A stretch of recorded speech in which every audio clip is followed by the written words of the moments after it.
is going on, ladies and gentlemen? Welcome back to the stream. And today we've got year 3 of our Moneyball rebuild with the Colorado Rockies. Season 1 and 2 were a bit rocky, to say the least. Apologies. It is Father's Day after all, so it feels necessary to have at least one dad joke in the video. Happy Father's Day to all the papas out there. Hope you have a good one. And without further ado, let's dive into year 3.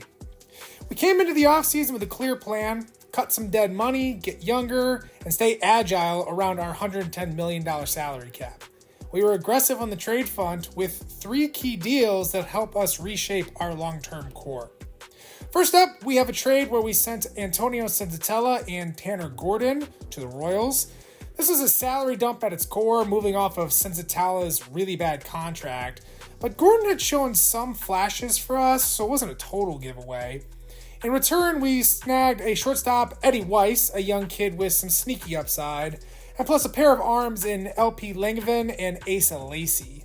Langevin profiles as a steady middle relief option, while Lacey's stuff is legit even if it hasn't shown up in the results yet. Still, he's a former top prospect and a bit of a lottery ticket, but one with some real upside. Then we made a deal with Houston, sending away Yanquiel Fernandez and Jeff Criswell for Bryce Matthews.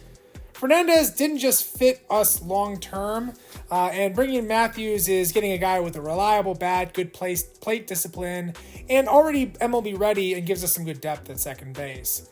He's the kind of low-risk, above-replacement option that keeps you flexible if someone goes down. Lastly, we flipped Lucas Gilbreth, Anthony Peguero, and Benny Montgomery to Arizona for Drew Jones. This one was all about upside. Gilbreth was a ticking clock asset, and Peguero was a sweetener to unlock Jones. Now, Drew hasn't popped yet, but the tools are still there: speed, defense, and some sneaky power. If we can unlock just one level of growth, I think this trade is a win for us. Now for some free agency. We freed up some payroll, so we had some targeted ads. Not just some flashy ones, but smart ones as well. Chris Bubic is going to join our rotation on a 2-year deal. He's posted back-to-back 2.2 WAR seasons and gives us some solid mid-rotation floor and gives us also some trade flexibility come July. We also brought back Dylan Moore on a 1-year deal. Love his leadership, versatility, and situational hitting. He didn't get a ton of attention on the open market, so we pounced and got him on a little bit cheaper of a deal. We're also bringing back Luke Weaver. He's been rock solid in relief in this franchise, and he was very good for us last year. Another good mentor for some of our younger guys and a stabilizing presence. And then finally, we brought in Taylor Rogers for the league minimum for veterans. Gives us some lefty depth after Gilbert's exit. Didn't pitch in 2026, but we're betting on his 2025 peripherals going forward. Taking a look at our opening day payroll, we're landing right at $111 million, which puts us right on target for our $110 million target. Looking at the rotations and lineups real quickly, the top of our order isn't too bad. Monasterio, Williams, Baldwin, and Taglia form a pretty well-balanced 1 through 4. For switches between righties and lefties, Kelnick is going to take a seat against the lefties with Alex Call stepping in, and the same idea goes for Dylan Moore covering for Zach Veen. For the rotation, it's going to be led by Max Meyer, followed by Ryan Feltner, Chase Dollander, and Chris Bubic. Jake Eater gets the nod as our 5th starter. We picked him up off the non-tender market, and I think there's some untapped value here. Bullpen doesn't look overly dominant, but Vodnik and Weaver give us 2 reliable options. Still searching for another late-inning presence, though, but we'll piece it together with the matchups early on. Now we're at our end of May check-in time. At the MLB level, we've kind of treaded water through the first couple of months, sitting at 30-33, 4 games back in the division and 3 out of the wild card. Offense is slashing an okay 250, 314, 422, while the pitching staff holds a really solid 386 ERA. But the surface level stats don't tell the full story. Let's do a deeper dive. Michael Taglia has been a terror so far. He's got 17 bombs already, rocking a 1,022 OPS and a monstrous 295 ISO. Strikeouts are still a little high at 25%, but the damage is so consistent, he's become the engine of our lineup. No question, he's our MVP of the first half to this point. Drake Baldwin is doing exactly what we asked for, maintaining last season's contact while adding some thump. His .503 slugging and 9.1 batting runs are huge from the catcher spot, and he's holding his own defensively, turning himself into a sneaky all-star possibly. Andrew Monasterio continues to defy expectations.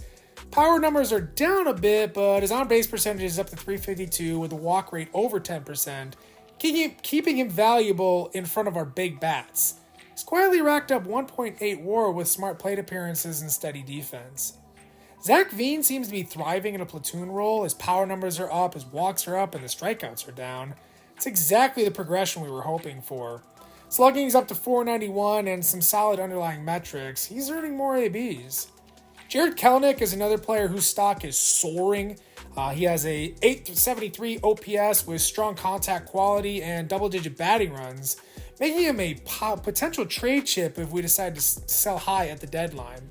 It's the most complete version of Kelenic I think we've seen since we acquired him.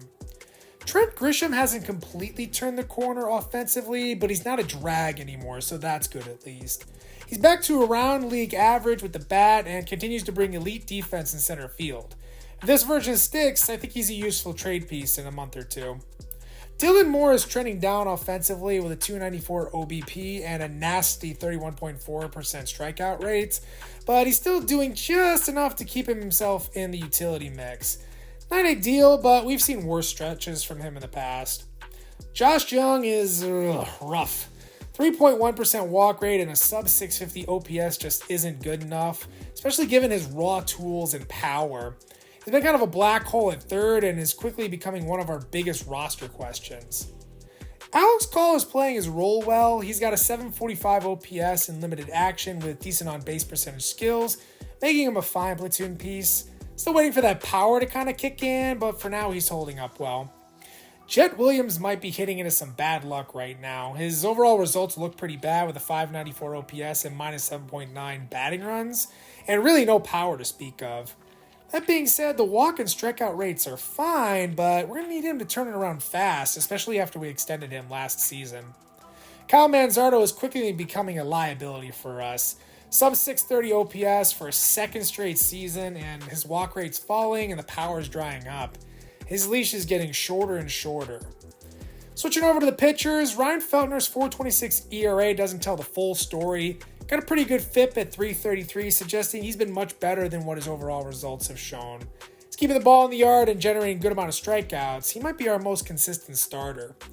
Chris Bubich, on the other hand, he looks really good, racking up strikeouts at nearly 10 per 9 innings. But he's living a little dangerously at Coors Field with the 1.55 home runs per 9. That being said, he's sitting at a strong .339 ERA, and that's nothing to sneeze at, and definitely giving us a chance every fifth day. Luis Patino has been really good in middle relief, a .134 ERA and a sub-1 whip and a shiny .244 FIP. He's one of the unsung heroes of the bullpen right now. Victor Vodnik is throwing flames. I love it. A ridiculous 12.6 Ks per 9 and a base on balls per 9 barely above 1? That is closer material if I've ever seen it. If this holds, I think we might have found our long-term ninth inning guy. Evan Justice is making a real case to be the top lefty out of the pen. A 1.57 ERA, strong strikeout rates, and minimal damage allowed. He's been a real revelation after we moved off of Gilbert this past offseason. Taylor Rogers' ERA is a little inflated, but his FIP sits really nice at 2.46, and that tells more of the story. He's quietly dominating and could turn into a real trade piece if we pivot towards selling at the deadline. Chase Dollander's having himself a little bit of a sophomore slump. The ERA is near 5. Command's a bit wobbly, and the strikeout rate is down. Still showing some flashes, but something's off right now. Max Meyer has been solid overall, but his home run numbers are a little bloated at 1.93. Everything else looks relatively normal though, so if he gets the long ball under control, we're in business. Gus Varland keeps showing up. He's not flashy, but his 3.23 FIP and solid Ks to base on balls profile make him a really reliable option in medium leverage spots. Jake Eater's been a work in progress. The walks are piling up and the whip's too high, but there's enough here to keep investing in innings for him and see if he levels out.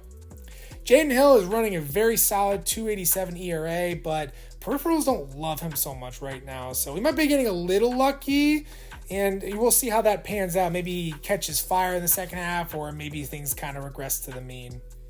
Luke Weaver continues to eat innings and keep things stable.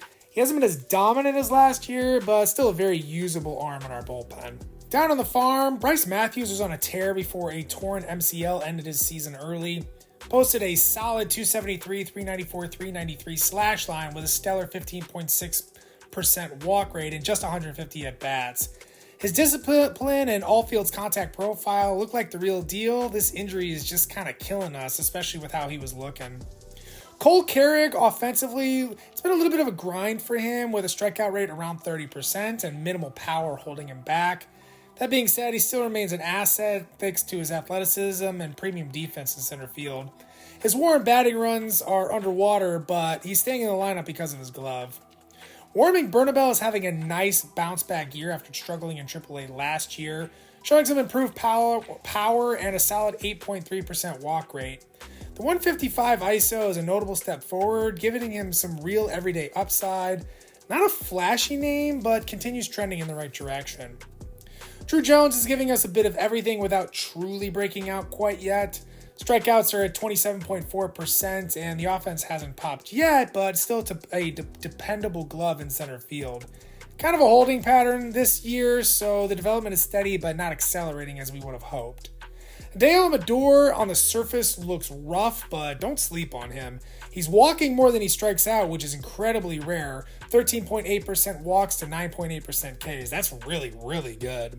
Contact quality needs to improve, but the approach suggests that the slump might be mostly just bad luck, and he's due for a huge breakout. For pitchers in AAA, Juan Chavis is blowing past expectations after his first pro season last year was also outstanding.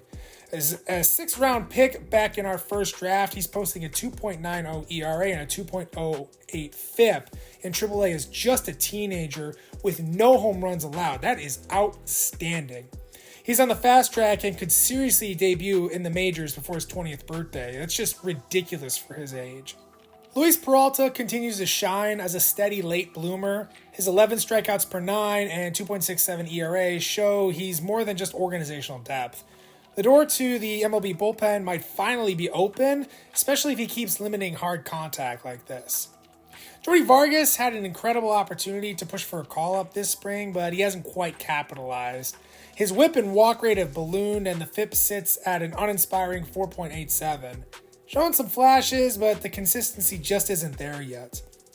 It's been a bumpy ride for Brecht at AAA. He's getting hit quite a bit, walking guys, and missing fewer bats than usual.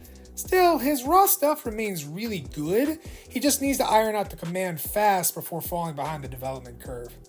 Wellington Herrera continues to be one of the more frustrating arms in the system. The ERA is passable at 3.71, but the 5.21 FIP tells a much different story.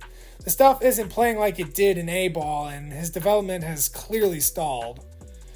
In AA, Cam Collier looks like a mag amongst boys. He's making pitchers pay with a 181 ISO and a solid 9.5% walk rate, while cutting his strikeouts to just under 16%. He's clearly ready for AAA and making it hard for us to keep him down much longer.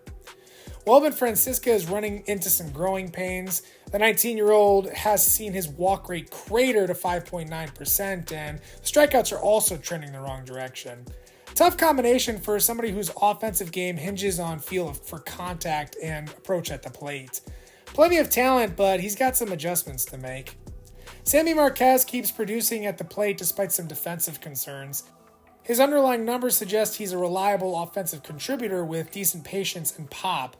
Not a star, but he's making some strong cases for a utility role down the line. It's been a bounce-back campaign for Hamill after a rough debut last year. He's walking at a double-digit clip and keeping the K rate manageable. Still hunting for a consistent power, though, but overall it looks like he's trending in the right direction now. It's been another disappointing chapter in Peck's young career. His 29.6% K rate is a glaring issue and simply not producing at the plate. Our 2025 first-rounder needs a major course correction to avoid falling out of the top prospect picture. And finally, Charlie Condon's struggles have reached crisis mode. Nearly a 30% strikeout rate, a negative WAR, and minimal offensive value. It's adding up to another brutal season for him. For a former top 5 pick, this is bust territory if something does not change quickly. Looking at the AA pitching prospects, Jude Rivas is performing exactly like a first-rounder should. His 2.95 ERA and nearly 1-7 walk-to-strikeout ratio jump off the page. He's commanding the zone and flashing true mid-rotation upside. One of the few early round picks we've made in recent years that's kind of met the moment. Iwamura has kind of gone from an afterthought to what looks like a rising star. Originally a low ceiling reliever, he's now dominating as a starter with a 2.20 FIP and big time strikeout stuff. It's kind of forcing us to reevaluate what his true ceiling really is. Carlos Aguilar continues to punch above his draft pedigree, limiting walks and keeping the ball inside the yard, and showing some real pitchability. If he finds a true put-away pitch, he could fly up our system very quickly. Norm Patterson has been a steady presence in the AA rotation, missing bats at a decent clip and limiting damage, but he hasn't quite made that big leap forward yet. Still, I like how his development track has been, and it remains encouraging. Finally, Chase Mobley is putting together a very solid season in AA yet again. Strikeout and walk numbers are fluctuating, but he continues to flash the raw stuff that made him a key piece in the Guardians deal in Season 1. Long-term upside remains strong. Switching gears now to the MLB draft, we entered holding the 11th overall pick, and our board was buzzing after some late scouting risers, particularly center fielder Rusty Jackson and shortstop Manuel Sanchez. Unfortunately, a massive early run on position players kind of shook up our board before we even got a chance to get on the clock. With the top bats gone, we narrowed it down to two prep right-handers in Richard Wong, a high strikeout arm our scouts ranked 6th, and James Napick, our 7th ranked guy, with a little bit more of a well-rounded profile and lower home runs per 9. Ultimately, we opted for Napick, who's got this better floor and what appears to be the higher starting overall by comparison to Richard Wong. In the second round, another position player drought left us looking at arms yet again. Eric Ullman out of Texas had some eye-popping upside, but felt a little risky in terms of current ability. So we played it safer and selected Christopher Ruiz out of Ohio. A bit less raw talent maybe, but much more comfortable with his baseline tools that we can build on. In the competitive balance round, we still didn't see any bats that we loved, so I stayed the course of taking the best player available. That was going to be Tommy Kim out of Taipei, who we graded out similarly to our last pick, Ruiz, and we were already looking at him in the second round as it was, so it just kind of made sense to take him in this round. A little concerned about his floor, but with two solid pitchers already off the board that we drafted, I'm fine swinging for some upside here. In the third round, there's 3 starters that we've already drafted and still no hitters that I like, so time to shift focus a bit and looking into the bullpen. Mike Black profiles as a high floor, MLB ready lefty reliever. Maybe not terribly flashy, but looks very reliable. Given the lack of offensive talent on the board, this pick just kind of made sense to go with. At this point in the 4th round, I was literally ready to draft any hitter with a pulse. So I'm going to go with this Del Matoyer kid. Doesn't grade out well overall, but he's got some serious raw power and just enough plate discipline to be worth a flyer. This was more about just trying to take any hitter possible than taking best player available. In the 5th round, we're moving back to the pitchers. Johnny Robinson is going to be the lone lefty starter in our class, and he hails from the frozen north of Canada. Could settle in with a C-range potential and got a serviceable starting overall. For a 5th round prep option, he's perfectly solid. And to close things out in the 6th round, our traditional teenage reliever pick, Eichinger out of Florida gets the nod this year. We're 1 for 2 on these types of dart throws so far, so here's hoping he tips the scales back in our favor.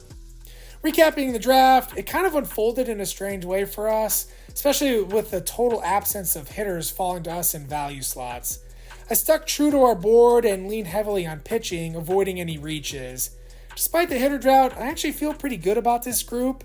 Napick, Ruiz, and Kim give us a trio of strong arms to track, and Mike Black could reach the bigs very quickly. Not flashy, but a rock-solid class in my opinion. And now we are here at the end of July. For the second year in a row, we hit the deadline with a 53-52 record exactly, hovering around 500, just 1.5 games out of the NL West and a half game back in the wild card. But let's be real, we're not here to chase a pipe dream of a deep playoff run. Got too many short-term assets and too many chances that we can capitalize on, so we're going to be selling yet again. Taking a look at some of the possible trade candidates, lots of legit contributors here. So I had a feeling a lot of teams would be calling, and they certainly did. We're going to start the trade season with a 2-part domino. Going first to the Cincinnati Reds is going to be Robert Callas in exchange for a familiar face, Ryan McMahon. The Reds are fading, and McMahon is a pending free agent, so they could use some upside in their outfield, which Callas can give them. And we get Ryan McMahon, who we're going to go ahead and flip in the next deal, along with our breakout lefty, Chris Bubich, and the steady reliever, Gus Varland, to the Seattle Mariners. In return, we're going to land Jensen Guardado, Seattle's 2026 first-round pick with 86 potential and legit ace upside. Plus, we're going to be adding in Harry Ford, a strong bat-first catcher with plus defense and elite plate discipline.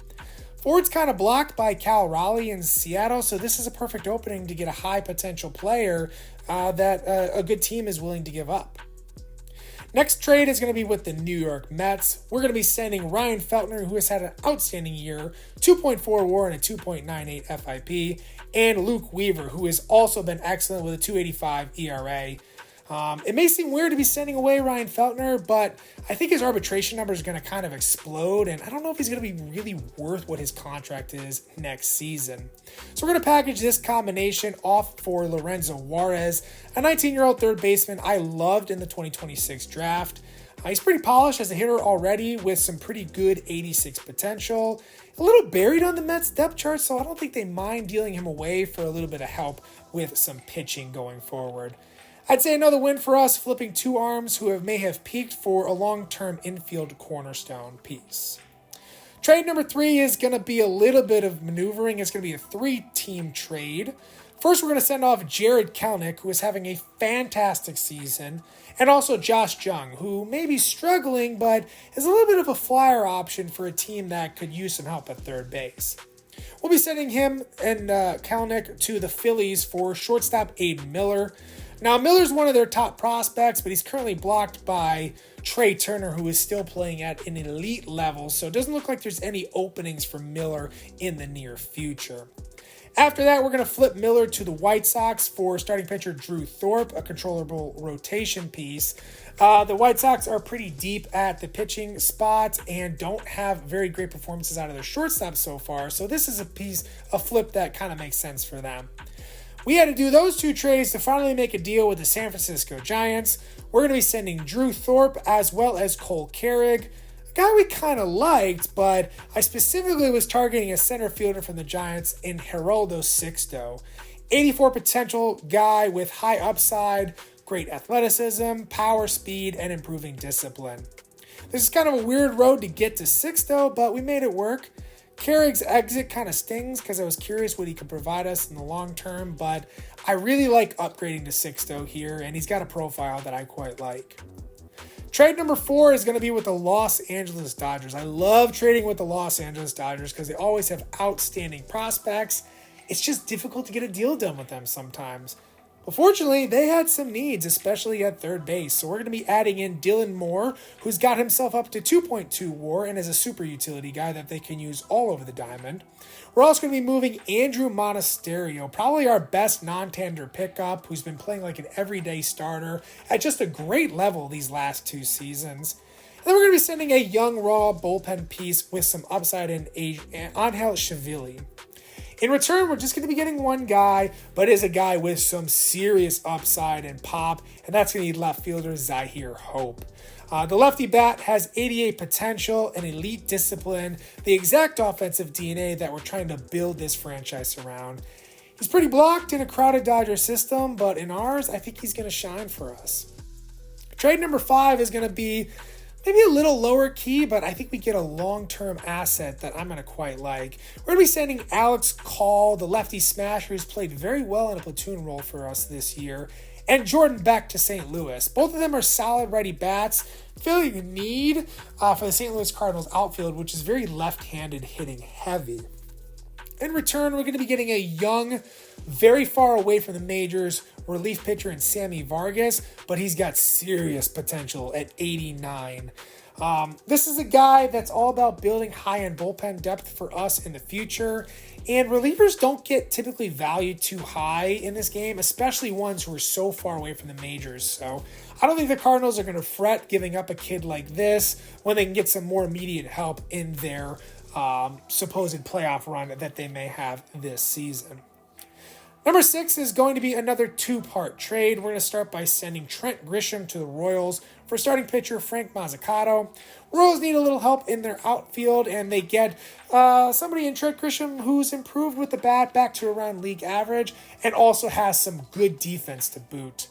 Frank Mazzucato, we're going to turn around and flip in combination with Kyle Manzardo, who's kind of struggled for us, but maybe a change of pace to the Bronx and the New York Yankees, hitting around some other big names, might help him kind of rejuvenate that steady bat that he once was. In return from the Yankees, we're going to be getting starting pitcher Tim Harris. He's got big rotation potential, another first-round draft pick in 2026 with a huge arsenal that I love. Lower hits per 9, which I don't mind that much because everything else in terms of his profile is exactly what I'm looking for. Another future rotation piece for us that we acquired very intelligently. And finally, one last deal. We're going to be sending away Taylor Rogers to the Astros for an 18-year-old starting pitcher, Ken Clayton. It's a small move to kind of wrap things up, but a low-risk one for Houston as they kind of need some lefty help in their bullpen, and we get a potential project arm for us. These are sometimes the types of deals that can quietly pay off for you down the line. And that was insane. Such a crazy deadline. No question, this is the most aggressive trade deadline I have ever executed in my MLB The Show career. We, I think, have completely reshaped our franchise moving forward. In summary, we added 4 pitchers with top-end rotation upside, also added 3 elite hitting prospects in Juarez, Hope, and Sixto. And then we added a bat-first catcher who could rake at either the DH position or the corner outfield in Harry Ford. I think his defensive abilities and athleticism could allow him some positional versatility. Looking at our top prospects, we now have 9 of the top 100 prospects in all of baseball. A massive jolt for our system moving forward. And I would hope so. We traded away half of our active MLB roster, but I think we ended up with a much clearer and much more exciting long-term vision for our franchise. This is really how you rebuild the right way. With the dust settling after our wild trade deadline, we turned our focus to locking in some pieces for the future. We considered a couple of intriguing extension candidates, namely Victor Vodnik, who's having a breakout season in our bullpen, and even took a look at Harry Ford, though he's barely settled in for us. In the end, we decided to hold off on both for now. Vodnik will still be under control for a few more years, and we want a little bit more data on Ford before committing. That being said, we did get one deal done, and it's well deserved. Michael Toglia is in the middle of a career year, finally putting it all together at the plate and continuing to provide some really solid defense at first base. We rewarded him with a 5-year, $43.3 million extension that buys out a couple of free agent years at a cheaper cost. It's a team-friendly deal that locks in a key bat and a clubhouse presence for the long haul. Now we get an opportunity to look at how our draft class shaped up. This is our first time picking outside the top 10, so expectations were a bit tempered going in, but I still think we pulled some value out of it. Our first pick, James Napick, is going to debut with a 65 overall and 86 potential. Not quite the 90-plus ceiling I was secretly hoping for, but a well-rounded pitcher who fits our model cleanly, shows strong control metrics, good durability, and a nice developmental foundation. For being our first non-top 10 pick of the series, I'll take it. Second pick, Christopher Ruiz, is landing with 66 overall and 82 potential, which on paper is a slight letdown considering I was hoping his ceiling was a little higher, but I can take it. He's got a good Ks per 9 and base on balls per 9 attributes, and this is exactly what we're trying to prioritize. And from a system fit standpoint, he's checking nearly every box. Quietly could be one of the best performers in this class for us. Tommy Kim is another B potential arm with a slightly lower starting overall than Ruiz, though I'm okay with that, since he's only 18 years old.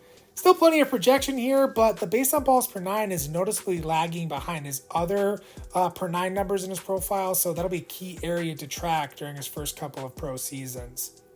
Our fourth pick was Mike Black, which was exactly what I was hoping for. MLB ready and reliable, and with just enough potential to be a solid piece. Once I adjust him down to 72 overall per my draft class edits, it's going to actually bump him up by 1 potential, which turns him into a B potential, which is nice. Could easily see him cracking into the big league bullpen within a year. Our 5th round pick, Del Matoyer, was a swing and a miss, but honestly, I kind of knew what I was walking into. The board forced my hand, and I needed to take some kind of a hitter, but unfortunately, he just doesn't have enough in the tank to justify the risk I ended up taking on him. For our 5th round pick, Johnny Robinson is more than serviceable. Going to start with a 62 overall and mid-C potential, and got some early signs of polish. He's not going to headline a future rotation, but there's definitely a scenario here where he becomes a viable depth option or even a long man in the bullpen down the line. And finally, our annual teenage reliever dart throw is, well, let's call it a draw.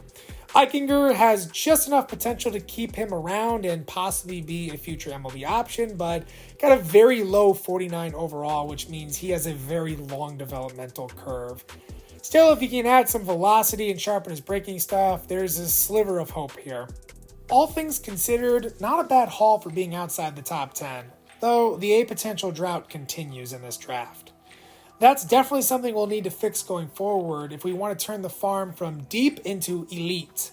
But between Napick, Ruiz, and Black, I think this class gives us a few real building blocks. Before shipping off to the rest of the season, let's break down how the big league roster looks after all the chaos at the deadline. First off, Adael Amador is going to stay in the lineup after getting called up a couple weeks ago after the Jet Williams injury. He's been raking. Batting leadoff, spraying the ball all around, and giving us a much-needed jolt at the top of our lineup.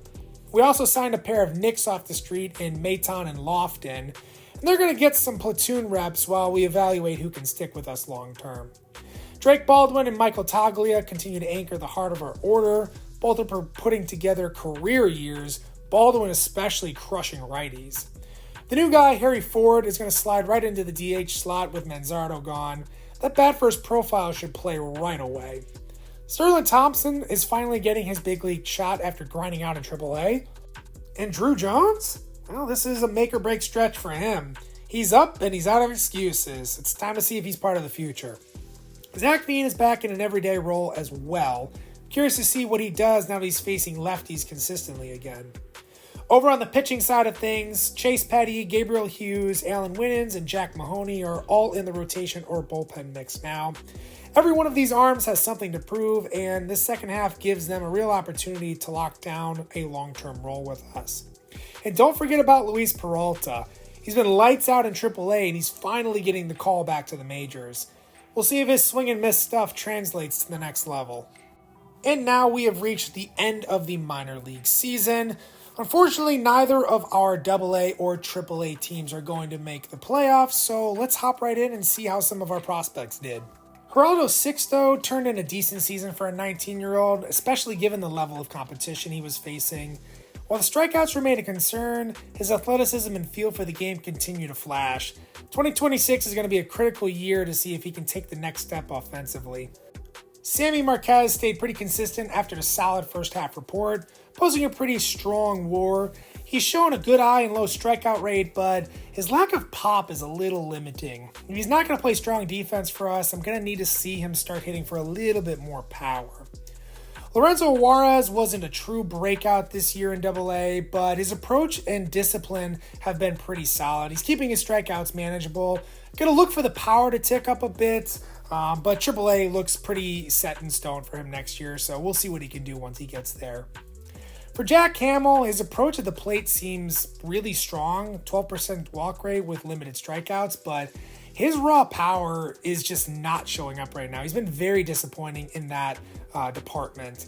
Even more frustrating is his complete lack of development. His overall hasn't budged at all in 2 seasons. It's like the weirdest thing I've ever seen in this game. Next year is shaping up to be a real turning point from him. I really need to see more out of him. Ricker was quietly effective in his first year of pro ball. He showed good patience and contact skills, but didn't do much damage on contact. His ceiling may be a little limited, so next year we'll need to include a little bit more in our power gains and some defensive strides. Welbin Francisca had another underwhelming offensive year. The bat still hasn't quite caught up to his raw tools, but still plenty of time for him. The patience is wearing a little thin, though, so we're going to need to see him really step up to show he belongs when he turns 20 next season. It's been a real tough road for our first-round pick of 2025, Curtis Pack.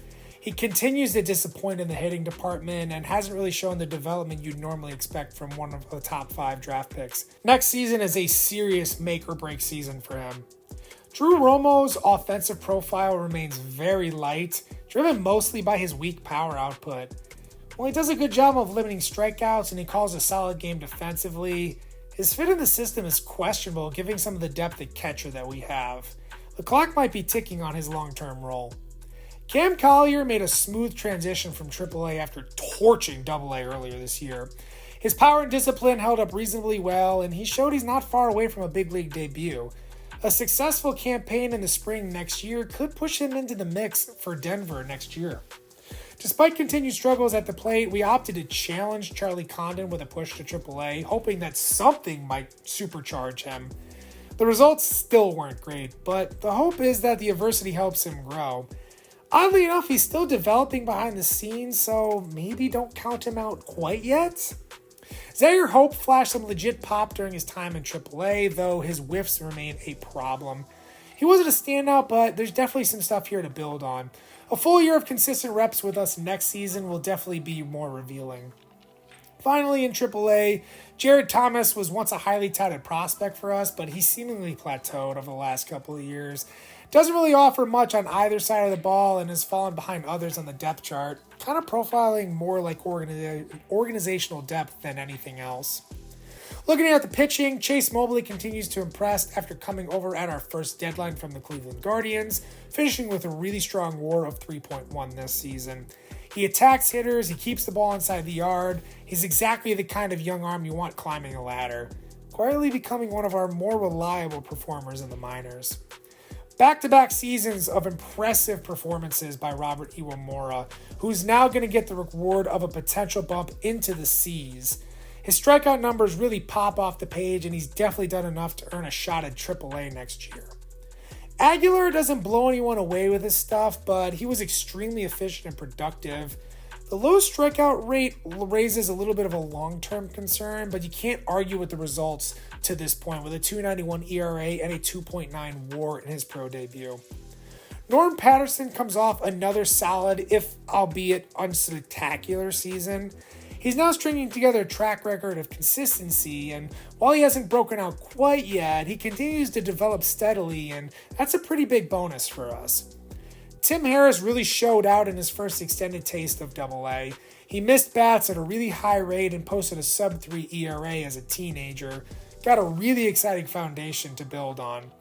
Jensen Guardado also got some taste of AA, and while his sample size was small, his stuff played up big time.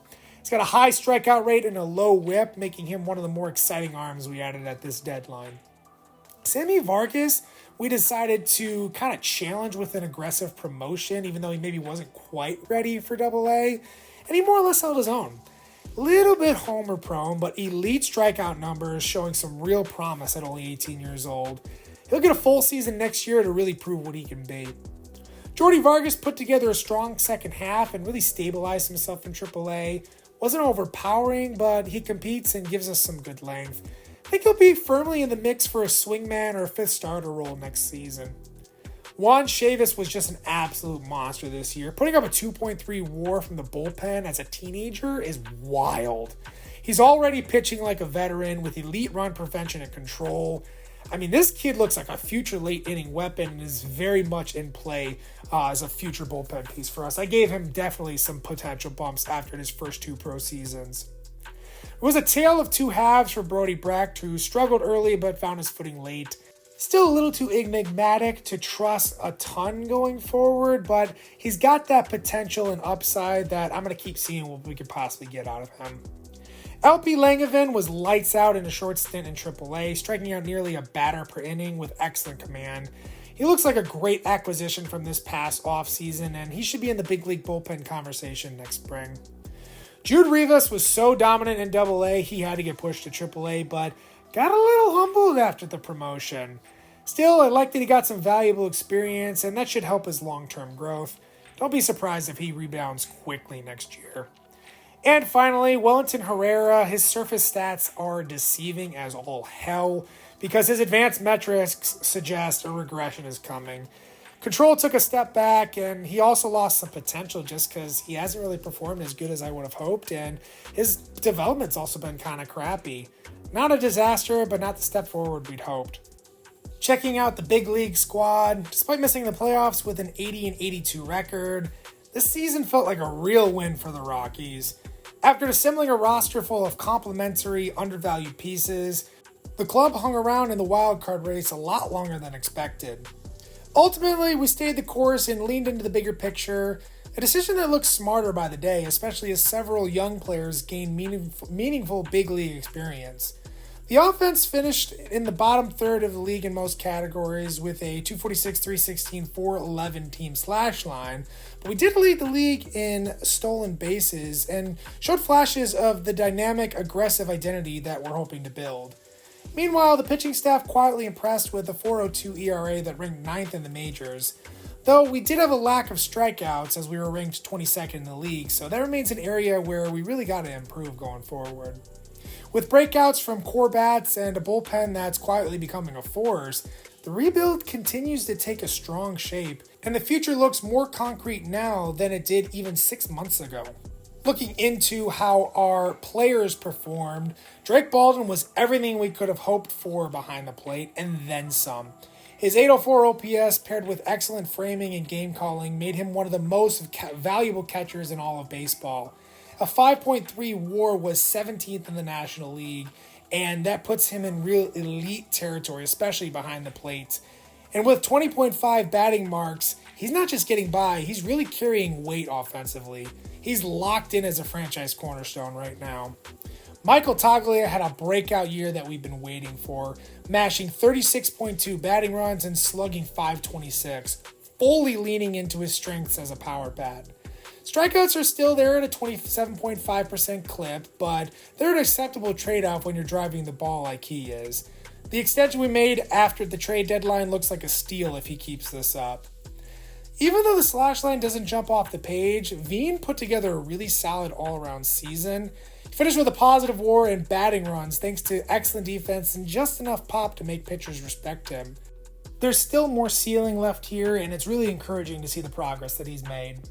It's been another brilliant year for Adele Amador, who posted a 926 OPS and an elite 11.8% walk rate. He's got a contact-first approach, but he remains a weapon and rarely gives away at-bats. With back-to-back high-average seasons, he's firmly established himself as a table setter and a long-term fixture in the middle of our infield. Harry Ford was a fantastic mid-season addition. After coming over from Seattle, he slotted right in with a 781 OPS and gave us plus athleticism and leadership. With Baldwin entrenched at catcher, there's some positional overlap to figure out, but I feel like he's got a good long-term outlook with us, possibly sitting at the DH or playing a corner outfield position. Drew Jones got his first real taste of MLB action and didn't really sink. He's got a 701 OPS, which is modest, but the rest of the tools flash pretty well, and his strikeout rate wasn't disastrous. Still raw offensively, but there were enough glimpses here to suggest that he's still a high upside player waiting to emerge.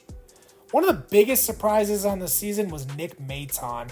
We brought him in as a stopgap, and he ended up turning into a borderline star with an 885 OPS and 14.2% walk rate.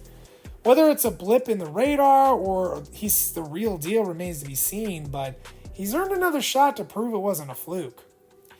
Really frustrating season from Jet Williams. He just was kind of disjointed all year. He also missed nearly 2 months with a broken arm and never got on track all year. Low average with poor slugging numbers really stood out, but his walk and strikeout rates stayed kind of solid, so if he's healthy next year, I'm hoping that he rebounds. Nick Lofton did exactly what I was asking him to. He filled in capably. On-base percentage was solid, and his strikeout rate was one of the best on the roster. He's got some minor league options remaining, so he could be a valuable depth option moving forward, especially in a versatile bench role. Sterling Thompson finally got his call up to the big leagues, but he struggled in 49 games. His 603 OPS and negative WAR tell a story, but there are a few silver linings.